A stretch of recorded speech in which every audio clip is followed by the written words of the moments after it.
Welcome to Luxury on Air, where we explore the trends, innovations, and personalities defining and redefining the luxury industry. Hello, I'm super excited to welcome you to the very first videocast edition of our Luxury on Air podcast, offered to you by Deloitte Switzerland and the Swiss Center for Luxury Research. We are just here across the street of Hyde Park in London in the showroom of the Jet Business, which is the first and still only jet boutique in the world. Believe it or not, I'm sitting in a fuselage surrounded by original decor of a private jet, and with me we have Steve Varsano, who is the CEO and creator of this business model. And I really thank you for hosting us in this amazing environment. It's a wow location. With us also is Edwin Brenninkmeyer, who is the founder and CEO of Oriens Aviation, who is an exclusive retailer for aircrafts like Tecnam and Pilatus, and who also service and operate aircrafts. Thank you very much for being here, Edwin. So these two gentlemen are two seasoned aviation thought leaders, and together with them, I'm going to explore a little bit the business of aviation, the challenges, but also opportunities that we see in today's world. So thank you very much for your time and for hosting us here in your private jet. My pleasure. Steve and Edwin, how do you get started with this business? Like, how did it all start and what are you doing now? Steve, maybe you want to start. I started learning how to fly when I was about 14 years old. And I sold when I was 16. I got my license when I was 17, and I just thought I wanted to be a pilot. I was in love with it from when I was very, very young. And I went to university, Embry-Riddle University in Florida, which is the only really four-year aviation university in the world. And during the course of being in the university, I learned all the different facets and all the different possibilities in the aviation world, in corporate aviation world. So I decided I wanted to figure out, how I get to be the guy who's sitting in the back seat of the corporate jet rather than being in the front seat. And from there, I got a job actually on Capitol Hill in Washington, representing all the airplane manufacturers as a lobbyist, a trade organization there, the General Aviation Manufacturers Association. And it was a great job, but the money wasn't so great, so I worked at night in a nightclub, and then I met a guy in the nightclub who sold jets. And I sort of kept on hearing about how much he was making and all the sort of antics he was going through. And I convinced his boss to hire me. And that was really, I was 23 years old, and that started my career in corporate aviation. Wonderful. And since then, you always stayed in corporate aviation? No, I left. I sold a bunch of jets to a guy who was involved in corporate takeovers, mergers and acquisitions, in what they used to call merchant banking. Now it's private equity. And I sort of left aviation for about 17 years and was in the corporate finance world. But then I decided after coming out of that, I wanted to get back into aviation. And the whole landscape of really how the demographics of corporate aviation was changed drastically from the early 1990s to when I decided to get back in, which was 2009 or so. And that's when all the world changed and all these emerging and frontier markets, like China and Russia and Nigeria, India, all these places which at one time really it was hard getting bread on the supermarket shelves, were now the markets that were buying corporate aircraft to sort of connect themselves to other parts of the world. So I wanted to get to see a lot of my clients, because I'm just the showroom. The reason for the showroom is to see people face to face. And before, when I was in aviation, selling airplanes, it was easy to get on an airplane and see somebody in America. But since the people were now in other places, which are much more complicated to go see, I came up with this crazy idea: build a showroom, get them to come and see me. And that's how the evolution of this showroom came about. The fact that this is the only showroom in this world is, pretty unique. What is the feedback that you're getting? Well, at the beginning, I guess, people told me I should go check into a psychiatric hospital. To come up with an idea to build a store to sell jets and people are going to come and see me, it was really a bizarre idea. And but listen, everything is a bizarre idea until somebody does it. And so I just wanted to be different. I had a USP, a unique selling proposition that had to be different than any of the competitors. So this was the idea, and it was slow coming out of the gate. Just like a locomotive, just really tough to get going. But once it gets going and builds up the momentum, and people know what you do and what you stand for, and you get to build a brand, which is a whole nother subject, you sort of pick up that momentum, and then it sort of carries itself forward. That's a wonderful, inspirational story already, and it also shows that the market is moving very fast. We're going to touch upon that a little bit later. Edwin, how was it for you? Where did you come from, and how did you end up in aviation? Well, it's a little different from Steve, although it started the same. So I also learned to fly when I was 14. That's where I started. In the UK at the time, 17 was the minimum age to solo. So I soloed at 17, got my license at 17. I come from a very large family business. So I spent my early career in retail in the family business, and that's really where I learned about business, about leadership of people, that kind of thing. But I always had this nagging passion for aviation. And in fact, while I was in the retail business, we actually used my personal aircraft to visit the stores.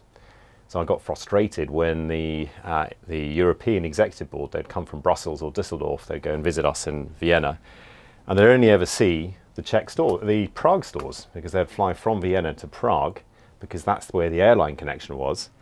And of course, with my personal aircraft, I could show them all these other stores. I could show them Ostrava and Olomouc and Brno, and there are airfields at all these places that you could visit. So it struck me that having a personal aircraft and business aviation is a very useful tool for industry. And I think that's where my desire for aviation grew. At the time, some very inspirational tech entrepreneurs were experimenting with lighter, more cost-effective aircraft. I think they somewhat underestimated the regulatory burden of aviation. And I actually explored that whole industry from venture capital. So part of our family business was venture capital. So I explored the whole value chain around the operation of these jets. So I looked at airports as part of my dissertation for my MBA, for example. I quickly learned about how operating aircraft works, the operating economics of that. There wasn't really enough deal flow, so we learned from the US, where there was deal flow, and a lot of people were doing this. Took that learning back to Europe, but there was insufficient deal flow in Europe. And that's where I started to advise these companies, how they could be more commercial, how they could write a business plan, how they could pitch for funding. And that led me to the Pilatus business and the Pilatus opportunity in the British Isles to set up a dealership from scratch. And that's kind of how, that was back in 2015. So what does your family say that you left the original retail business and are now in aviation retail business? Well, the family has always been very entrepreneurial. I mean, that's the whole ethos of the family. We've been entrepreneurial for 6 generations. So the idea, that a family member strikes out on their own and does something that they're passionate about, and if they see an opportunity to go for it, is wholeheartedly supported. And it's something that even within the family business, members are striving to do all the time. It's to be entrepreneurial, find a new angle, which is why Steve's story was so inspiring. That he had the guts to pursue that dream, and had the tenacity to pull through, and made it very successful. That's the story of entrepreneurship. Yeah. So your family didn't want to sign you in the psychiatric clinic? Well, they probably did, but they maybe at the time. Now, coming a little bit into the market and your whole business, I think for many people, aviation is a big black box, like yachting, for example, too. We already had one podcast episode on that. So can you tell us and our viewers a little bit about who are the big players, who are the big manufacturers, what are the models, and especially what is the price ticket, and with what do you have to calculate when you want to buy a private jet? Well, in the jet market, there's really a small number of manufacturers. Okay, you have Pilatus, which makes a PC-24. You have Cessna, which is a Textron corporation, which are making sort of small and mid-size jets. You have Embraer, which are making small, mid-size, and super mid-size airplanes. You have Falcon Jet, Bombardier, and Gulfstream, which are really sort of from the super mid-size to the ultra long-range aircraft. And then you have the Boeing and the Airbus aircraft. So really, it's that whole gamut. And also on the lower end, Honda Jet makes a small jet. Those are the biggest players in the world, and they probably, I'd say, approximately 60% of the market is in the United States, and about 15 to 20% of the world market is in Europe, and then the rest is scattered between Africa, Asia, and South America. And those manufacturers, I mean, I know that Pilatus is Swiss, for example, but Gulfstream, I think, is American, right? Yes. And Bombardier is Canadian. Is there any other players coming from other markets? Well, there's some new players in the whole next generation of aviation in the eVTOL, the electric vertical takeoff and landing, and electric aircraft. That's a whole new generation of manufacturers that are coming, and they might get bought up by existing manufacturers. But for right now, they're sort of a lot of guys, if you want to call it, people in their garages that are coming up with incredible technology. And then there's some other companies that are very well funded by private equity or by car companies and things like that, really getting into that next world of aviation and transportation. We're going to talk about that a little bit later too. Can you tell us a little bit about the sizes? I have no idea when you talk about small and mid-size and super mid-size and large. What is mid-size, for example? Okay, mid-size is like sitting inside a minivan or a Viano. Okay, it's probably the best comparison. What you're sitting in right now is not normal.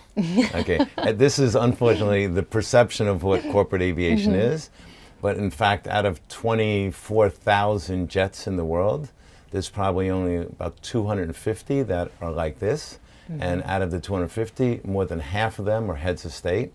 So really, you're talking about 100 airplanes out of 24,000 that are like this. That's the perception, but it's not the reality. The reality are, like the PC-24 in the jet market I'm talking about, not in the turboprop market, the small and mid-size jets are about 60%, if not more, of the airplanes. And they're really, an airplane for a 2-hour flight, they can go 4, 5, 6 hours. But the average flight of all corporate jets is something like 2.3, 2.4 hours and 2.4 people. So really those size jets can accommodate most trips. But just, there's the offshoot where you get some that have 10 people, you get some that have 2 people. But really it's really for much more regional flying in the overall scope of things. And I think if I may just add to what Steve said, I think there's also, we at Oriens Aviation, I mean, going back to my background and also Steve's background, we started learning to fly, got our passion for aviation right at the very start. So there is also an upgrade path. People learn to fly in an aircraft, they get bitten by the bug and the passion for flying. And then they gradually upgrade. They start in a training aircraft and maybe they get a personal aircraft, they fly themselves, then they move up, and there is that upgrade path. So that's kind of where we come in. We're introducing people to the very start of aviation. So we work with Tecnam, for example, which is an Italian manufacturer that mostly work with training aircraft. They do some personal aircraft as well. And we're also a service center for Cirrus. So Cirrus is a very big brand that's not a jet. Well, it is a jet. They have a jet as well. But it's more a personal jet, but it's very much at the entry level. So people who've learned to fly, they then experience the joys of flight through a Cirrus, either the piston or the jet, and then they move up and they move on into the world that Steve was talking about. So there's very much an upgrade path as well. Do you have an idea how many people, in terms of a percentage, fly themselves of those owners of a private jet? In the private jet, it's very, very tiny. I mean, it is very tiny. Let me just be clear. We're talking about personal jets, private jets, corporate jets. All jets are owned by corporations. Okay, nobody really buys a jet for personal pleasure use. It just doesn't happen, and it's all because they have a business use for it.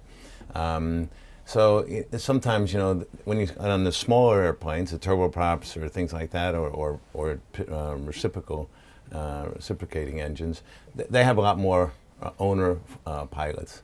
But the fact is, when you get into a jet, you know, usually these are pretty big business people. They have so much going on in their head, and it's actually probably not a wise decision to be flying your own jet. And usually when it happens is when they have an owner pilot, most jets are 2 pilot requirements, okay? And they always have the other pilot. And people who fly for one of these guys, or gals, whatever, that they actually don't like flying with those kind of people because they take all the fun part. I mean, the other pilot who's working for this owner pilot, you know, does all the flight planning and checking on the airplane and getting it positioned and putting it to bed and taking it out of the hangar and getting everything ready. And the principal just shows up, gets out of his car, getting in a jet, let's go, and takes off. And after he gets up in the altitude, he gets in the back and sits with his, you know, executives and things. And then he's ready to land. He comes back and okay, I'll take it from here. And the poor co-pilot doesn't get to fly. So, you know, he takes all the fun parts out of it. But the fact of the matter is if you really had to take all that you have to do to be a safe pilot, it's probably, you know, it's such a tiny, tiny piece, and that's because of the safety factor. Yeah, I'd just like to add to what Steve said. I mean, that's very much the case. And as Steve rightly said, I think at our end, there are more owner pilots. So not flying the jet, but certainly flying the turboprop, you do get more owner pilots. And that's really where we can help them. You know, if they've come from a Cirrus or a smaller aircraft or a Vision jet and they're moving up, it's that ability, as Steve said, as they move up in the world and they're spending more money on their own personal aircraft, their responsibilities are also increasing, their business demands and pressures are increasing as well. And we can provide that full range of services where we can still get them to fly the aeroplane, but we're essentially acting as a safety pilot and doing all of that grunt work, as Steve mentioned, taking that all off them so they get to enjoy flying the aeroplane safely, you know, with a safety pilot who can help them if they're fatigued at the end of the day, they've had stressful meetings, you know, the safety pilot's still there to monitor them and to help them in that situation. But Steve's absolutely right, but the time they move on to the jet, you know, typically the PC-24 or larger, they very rarely fly themselves. You get the occasional John Travolta, but it's very rare. It's also very interesting in terms of the use of the private jet, because we always put yachts and jets somehow in the same bucket, but the use seems to be very different, right? Because yachts are mainly for hedonic or pleasure purposes, but a jet is really a business mobility tool, if I understand correctly. A jet is a capital expenditure. It's a time machine. It's really to, you know, increase the flexibility of a corporate executive. I mean, it's used all year round. You know, a yacht is, you know, really for a certain time of year in a certain place. It could be used for business just as much as you could say golf does. You know, you're building relationships with other people, and you know that's the other thing. You know, people who are working for companies that have a corporate jet or have a yacht, these people are pretty significant in the business world, and people think they just have such an easy life. There really is no off time for these people. These people really are on 24 hours a day, and when they actually are going to a vacation spot, I guarantee you they're going to see other people who are in their sort of peer level that are also operating companies. They're talking business with them. Their husband or wife are partners in that whole you know, business world, and they're just never turned off. They're actually not happy if they're going someplace and there's nothing to talk about business. So people think that they use for personal use, but really there is no real personal use. You know, everybody thinks of this balance of work home thing. It's not a reality. People who are flying for companies that have airplanes, your work life is your personal life. And that's just something that, you know, people don't understand unless you're actually in that world.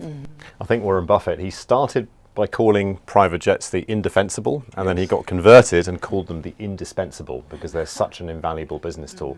And I believe, and Steve will know this better than I do, but I believe the majority of people that fly in a business jet in the US are actually middle management. Yeah, it's over 70% of all passengers in a corporate jet. Over 70% is middle management. Yeah, so, and then you have the C-level, you know, the CEO, CFO, you know, those kind of people. They are actually taking up the other 25%. I mean, the charter market is more for personal use. than the owner of a corporate aircraft. Now we're coming already to the big myths of the private jet business. There's a lot of those. This is what I wanted to ask. Like, what do you think are the biggest myths that are out there that we can clarify now? You want to start? I think we've already touched on some of them. So I think there is a perception that private jets are just a toy, but there's so much more to a private aircraft than a toy. And as Steve has quite rightly said, that this environment is not typical of a private jet. The cabins are much smaller. People are on the aeroplane. They choose to fly a private jet because it affords more privacy, so they can actually hold a meeting or talk about confidential information on the aircraft, so they can use their travel time productively. They're flying on their own schedule, not an airline schedule. They can get back to their families at night, so it improves their family time rather than having to stay overnight in a hotel. And that's really where the private jet comes into its own. So it's not it is very much also the pleasure of flying a jet, but it's also the business tool and the productivity that's afforded by a private jet as well. Yeah, I mean, I'll punch this one right in the face, okay?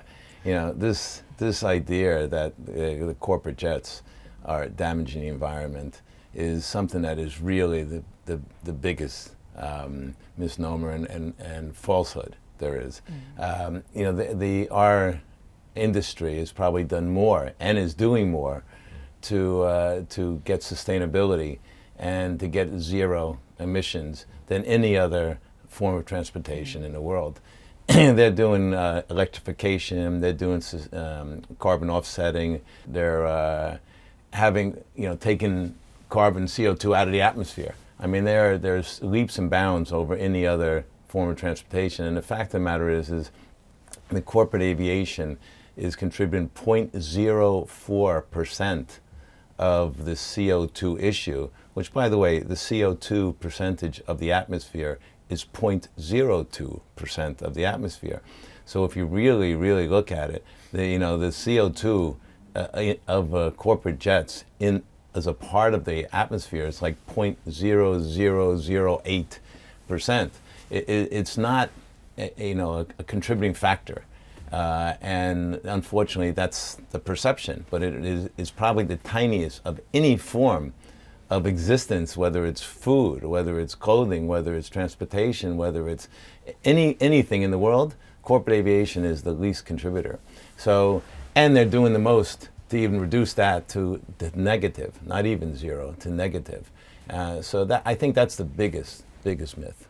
I think exactly right. I think as you said, I think our contribution to the environment or to damaging CO2 emissions is so small, but that doesn't mean we're ignoring it. On the contrary, I think we're so passionate about doing everything that we can, the responsibility that we collectively have as human beings on this planet. I'm not even talking about aviation, to try to preserve the planet for future generations. And we are very actively as an industry working hard to do better. We offset all our flights, so we have what's called an AOC, so we're operating aircraft. We just offset them. We don't even give the customer a choice. We just do it.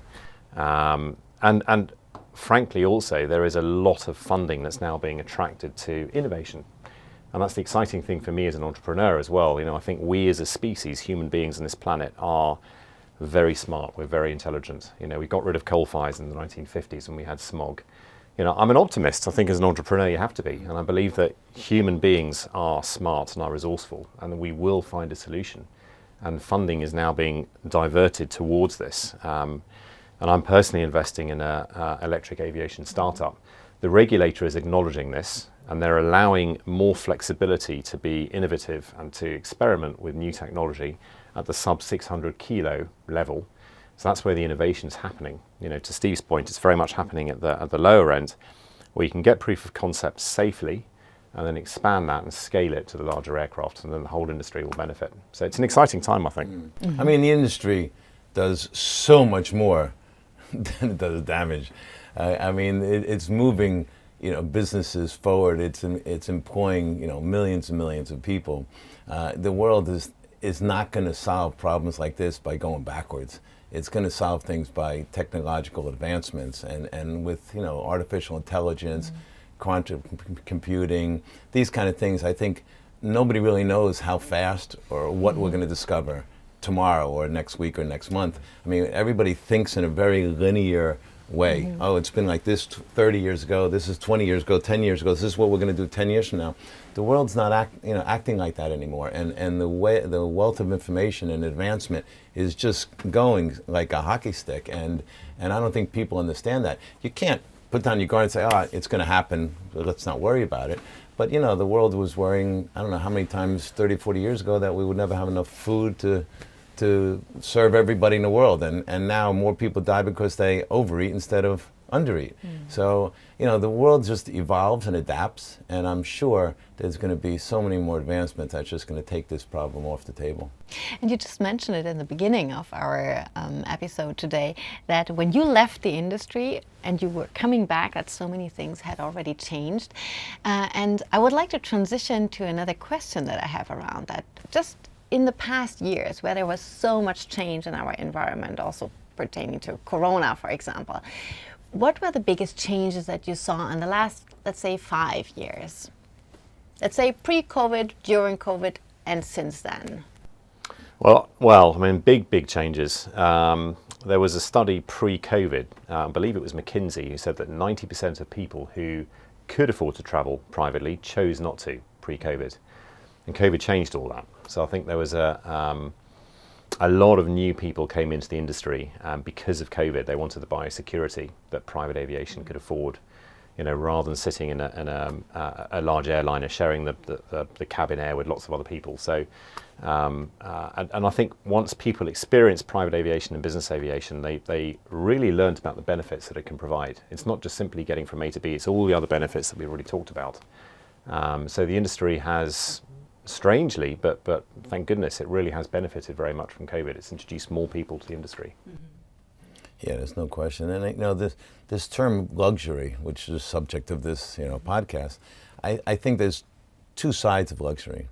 I think corporate aviation, you know, because I don't, you know, say corporate aviation is luxury. It's a time machine. However, if you want to look at one definition of luxury, it should be time and convenience.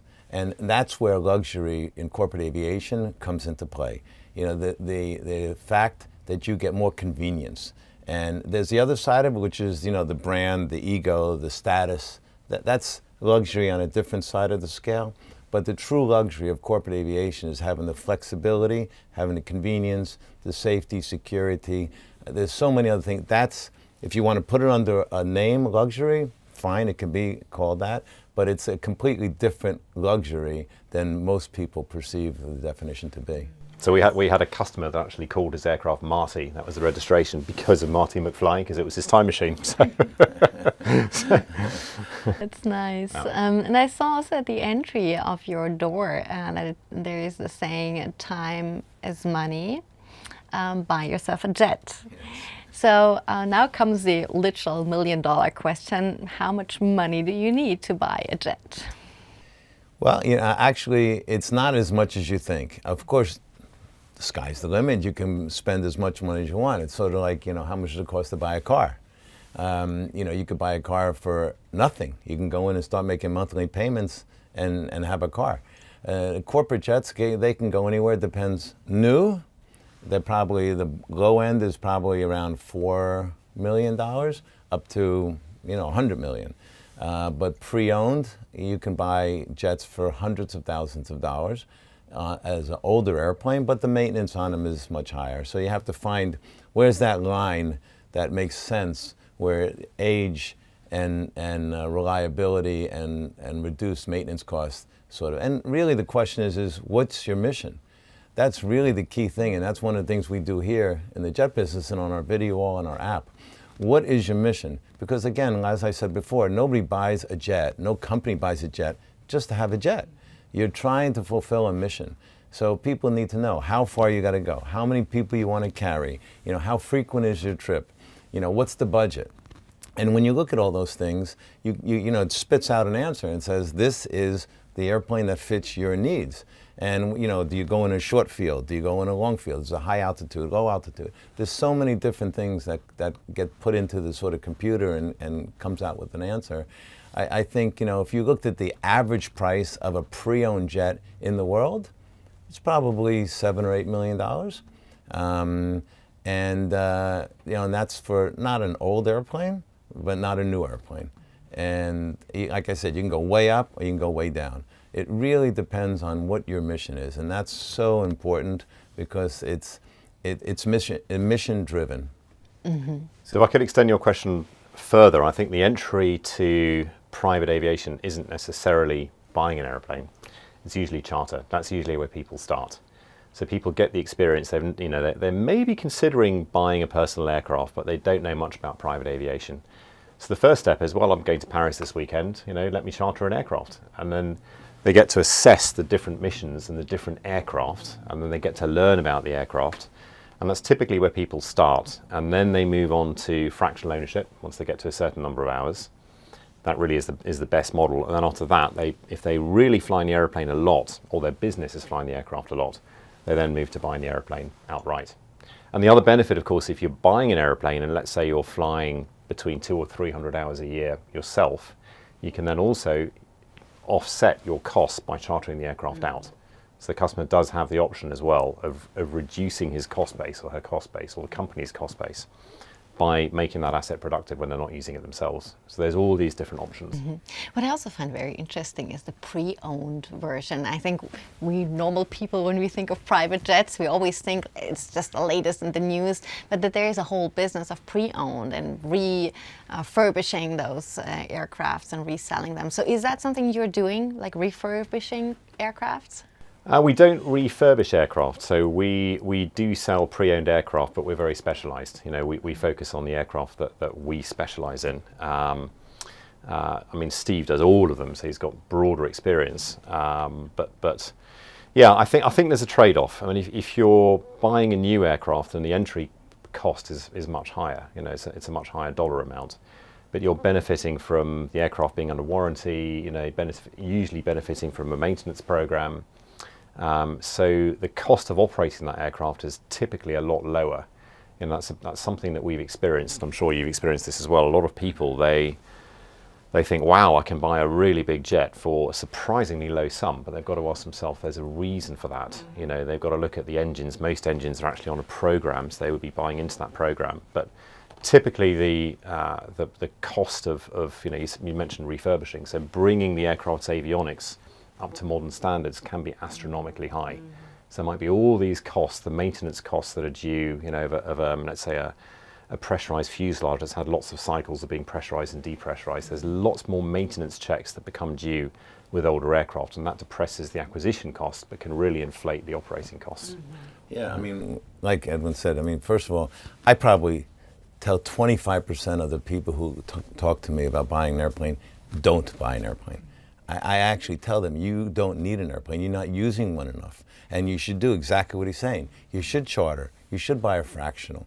And that's a better, you know, use for the model you have. And you get to a certain point, whether it's, you know, we sort of say if you're going to fly more than 150, 200 hours a year, you can start justifying the acquisition of an airplane. But I'm not talking about from a financial standpoint. I'm talking about from a logistical standpoint. Because you never really can tangibly say it's cheaper to fly on a corporate aircraft than on a commercial airplane. The problem is that most of your benefits are intangible from a financial standpoint. You know, if you are living in some city that's not in London or New York City or Paris, and you need to fly, you know, you have to drive hours to get to a commercial airport. And then it's going to take you to an airport that's not necessarily close to where you're at. Most people, for example, would have an airplane and leave, let's say, out of London or somewhere else in England and want to fly to somewhere in the south of France and then go to South Italy and then go up to, you know, let's say Germany. And they can do all that and be back home that night. Now, if that's a corporate executive, there's a value to that person's time to be in the office, working, be in contact with his office all the time on the telephone in the airplane. And he might say, you know what, I have to go to these 4 places, but, you know, flying commercial, I don't have 4 days to do this. I'm not going to go. And there could have been a multi-million-dollar contract that they missed, or a property they could have bought, or anything like that. And so they pass up a lot of these opportunities because it's too inconvenient to go to. So those are the tangible benefits of having a corporate aircraft. You actually don't think about it. On the spur of the moment, you go and do something. And that's the whole way of being successful in business, being someplace or somewhere where other people just don't go. And that's a big, big benefit that you just won't fly if it's too inconvenient for commercial purposes. Mm-hmm. Thank you very much. I would like to touch on one subject that I know is very dear to you, Edwin, and I would also like to hear your opinion about that, Steve. And is the integrity of the business. I think another black box where we from the outside don't have a very clear idea about who are the people and how do you ensure good business practices in a business that is, maybe a little bit secret for many outside people. Gosh, where do I begin with that one? I think the first thing is my background. So I've come from a family business. I'm one of the youngest of the 5th generation, the 6th generation already in charge. So we've been doing business for a long time, and I think we've always prided ourselves on acting with the highest integrity. I think that's the secret to long-term success, long-term value creation, is doing business ethically. And it's the same in business aviation. It's a very, very small industry. Everyone knows everyone else. If you develop a reputation for acting with integrity and acting for long-term value creation, you're just going to succeed. And I've read lots of books about doing business ethically. And you read it, and actually it's just fundamental good business sense. There's no rocket science behind it. But let me give you an example. If, let's say, during difficult times, you've got aircraft in stock that you're struggling to sell, the temptation is always going to be there to sell that aeroplane to the first person who walks through the door. And as Steve quite rightly said, one of the most important things is, what's your mission? Is this aeroplane right for you? So if you sell that person the wrong aeroplane because you're under pressure to sell that aircraft in the short term, but you don't think about long-term value creation, that person's never going to come back to you, and you've ruined your reputation as a business. If you say to that person, you know what, I don't think that aeroplane is suitable for you, as Steve was saying before, and he walks away and buys something else, he's going to say, you know what, I really trust those guys. They've told me the truth, and I believe in what they're telling me, and as a result of that, I'm going to do business with them in future. And I think it's not just working with customers, it's also how you work with your employees. And that's something that I'm trying to develop now in my business, is have a purpose. Are we in the business of selling airplanes, or are we in the business of increasing business productivity, of creating a dream? Maybe somebody's always wanted to have an aircraft, and now they have the opportunity and they have the freedom to fly.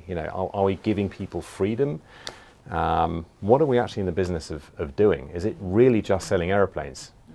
If you go to a restaurant, is it all about food, or is it about connecting people? Is it about a shared experience? So what is the business that we're in? And if your staff have that sense of a purpose and they have fun doing that and delivering that, guess what? They're going to enjoy working with each other more. There's going to be a very positive culture and a rapport within that business that the customer will also see, and that will actually feed through to the customer as well. So it permeates every aspect of the business, and it includes the suppliers, everyone that you touch in the business. That culture has to be there. And I think that's a very sound, fundamental business sense. Yeah, I think, listen, we live on and survive on a reputation, on referral business, repeat business, but it goes back all again to brand. If you have to build your own brand, and your brand has to stand for something, because the general brand in the luxury world, let's say, it sort of reduces risks. It gives it a value. It shows you what you stand for versus competition. So, if you really, thank goodness we don't have to sell an airplane next week to pay our rent. We're successful in what we do, and if we don't like the person that we're talking to, we just won't do business with them. So we have that luxury of pick and choosing who we want to deal with. And in our world, believe me, we have some real winners that we have to deal with. And because, we're more successful with doing business with the decision makers in a corporation, an entrepreneurial-led company, not so much the Fortune 1000 company, where you have sort of different levels of boards and committees to deal with, because we just have more success, communicating our message to the decision maker and telling them what they need or what we can do for them, and try to get to their objective by understanding what their needs are. And if it goes through different layers, you sort of lost through translation, what you're trying to get through. And when you talk to those decision makers, I mean, they are strong, successful, powerful, in every sense of the word. They know what they want. Sometimes they don't know what they want, but they think they do. And you sort of have to listen and listen and listen. But the fact of the matter is if you have 1 inch, fraction of insincerity, okay, or mistrust that comes across, you are finished. They just discard you in 2 seconds, and you are finished. So you really, I know when I'm talking to somebody, it is a sincere conversation I'm having. I'm trying to learn what they're trying to achieve and trying to see if I can, do that for them. It's not how do I outsmart them and how do I get around it. It's an attitude. And I think that's part of our brand ethos. And I think, we know who the people are like that in our industry, and we know the people who are not. And you try to just stay away from the people who are just not that kind of a personality. Mm-hmm. I very much like the term ethos also behind, because it really speaks to your vocation of doing what you're doing. So can you talk a little bit about what do you really love about what you're doing? What is the thing that really makes you tick and get up in the morning and say it's just... Well, for me, it's the adrenaline of the people who I work with. Mm-hmm. There's no question. Whether I'm now selling airplanes, it's like the back of my hand. I know it. I know what I'm doing. It's great and it's fun. I love it. It's something I know everything about. But really, every single person we're doing business with, I learn something from. And it's a challenge. And it's a tough challenge. Sometimes I pulling hair out of my head, say, why am I in this? They're driving me crazy. They're driving me nuts. How can they do this? But the fact of the matter is there's different cultures in this world. And if you don't understand that, you will never succeed in this business, because, people who want to think that everybody should do business the way you do it, you're going to fail. You have to understand how people think, what's important to them, and try to see if there's some middle ground of, what you're trying to achieve and what they're trying to achieve, and make both sides happy or equally less happy. And that's really the adrenaline I get out of doing this business, is just learning, a sponge of information, and also giving my experience, and giving it to some people who think they know everything, and be able to educate them. There was a clothing company in New York when I was a kid. I remember it had its advertising moniker was, "An educated consumer is our best customer." And I don't know why, it stuck in my head for my whole life. And so we really like to educate the client, and through our app and our technology, that's really, people see it. And because you can't tell a successful person you don't know what you're talking about. You just can't do that. But you could show them that they don't know what they're talking about. And they understand that quickly, and they say, wow, there's something here I didn't know. And now they turn around and start being more open, because they see you can actually help them.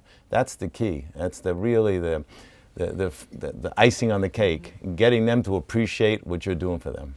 And the first step to be able to do that, you have to first earn their trust. And of course, that goes back to doing business ethically again. So, it goes back to that. But I think I would completely agree with Steve. I think it's the same thing for me. I think it's such a personal thing and an individual thing. When you're working with a customer, they're all different. They all have unique needs.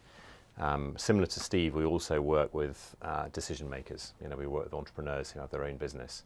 And it's understanding what their requirements are for themselves, for their business, and earning their trust is step number one, and then being able to educate them. Most jets will fulfill 80% of the customer's mission. It won't fill 100%. There are going to be some things the jet just simply won't be able to do.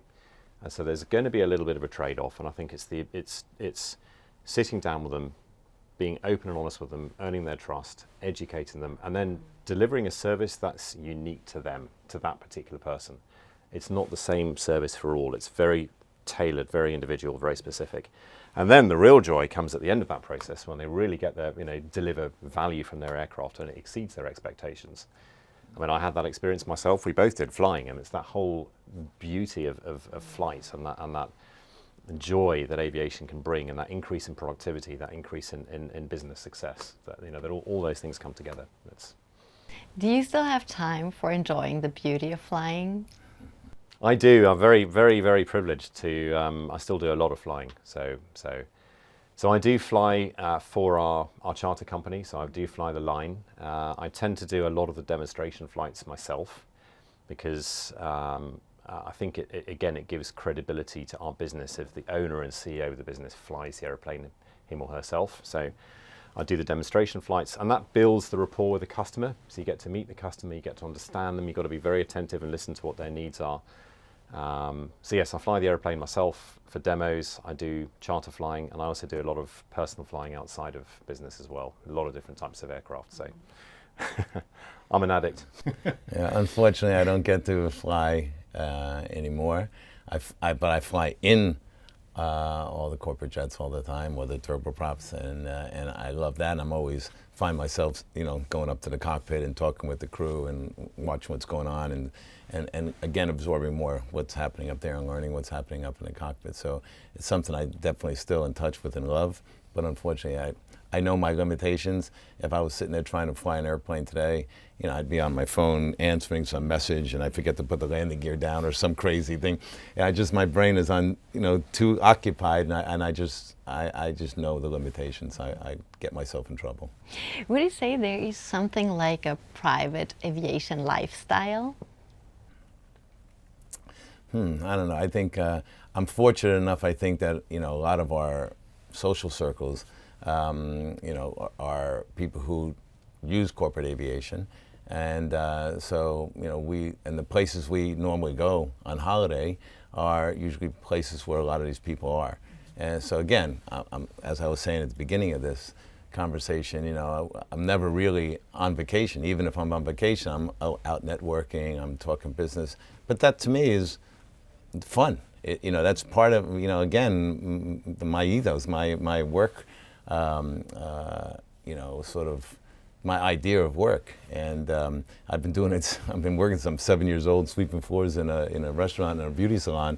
You know, I'm happier when I'm working and just creating or learning. Mm-hmm. We're slowly coming towards the end of our podcast, and I have a couple of more personal questions. This is normally how we do it. Maybe one question about fun facts. Is there any peculiar thing that a customer ever wanted to have in the interior of a private jet? Well, I can tell you, this is the most boring answer you'll ever get, because it's the truth. Nobody does anything crazy in the interior of a corporate aircraft.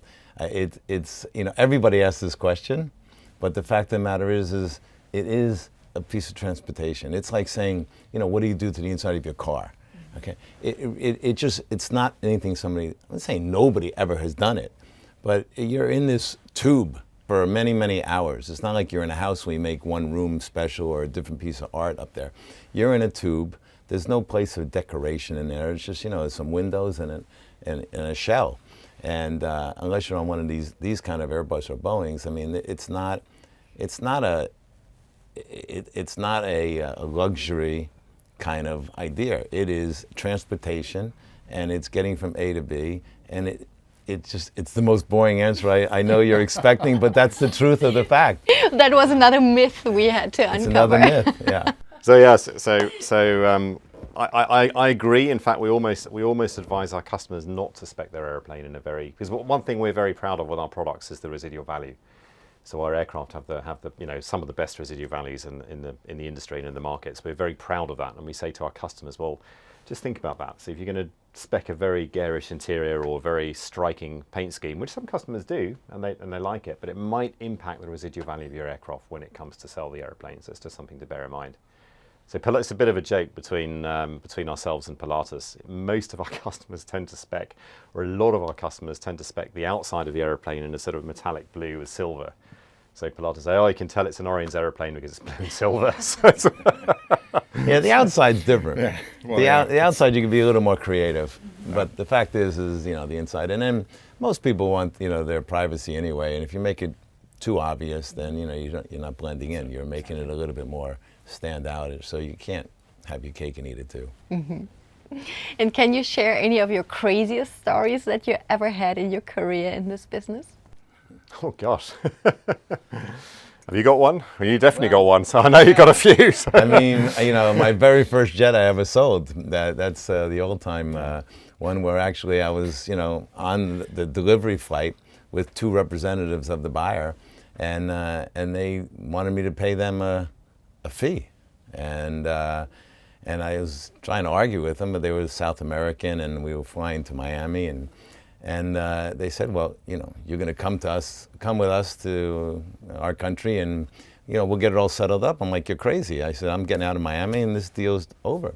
And he pulled out a gun on me, sitting inside this little airplane, this little jet, and said, no, you don't understand. You're coming with us, and if we don't ever get our money, you're never going to go home. It's my first aircraft transaction. And so I was held at gunpoint to try to get them to pay a fee. I ended up escaping when we landed, because in those days we didn't have mobile phones, and I had to go into what they call a fixed base operator, where we fuel the airplane up.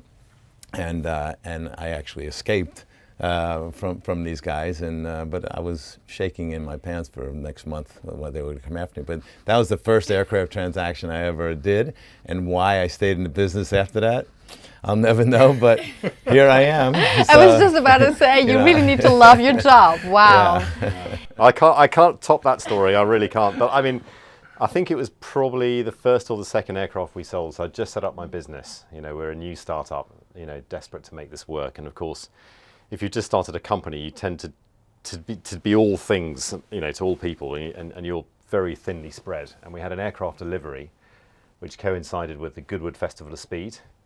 And we thought, how on earth are we going to do this? How am I going to be in two places at the same time, delivering this aircraft for the customer and going to the Festival of Speed?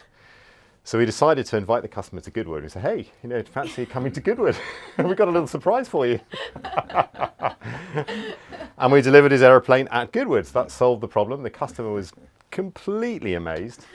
He thinks it was all intentional. So I'm now saying to the public, and if the customer's listening, he knows now that it wasn't quite intentional.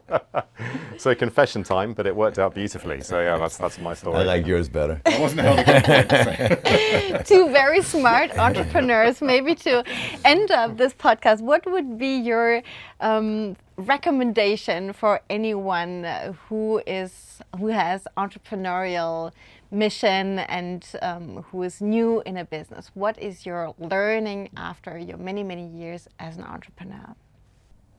Well, there's two different answers there. The first one was, you know, a business person, what's your advice?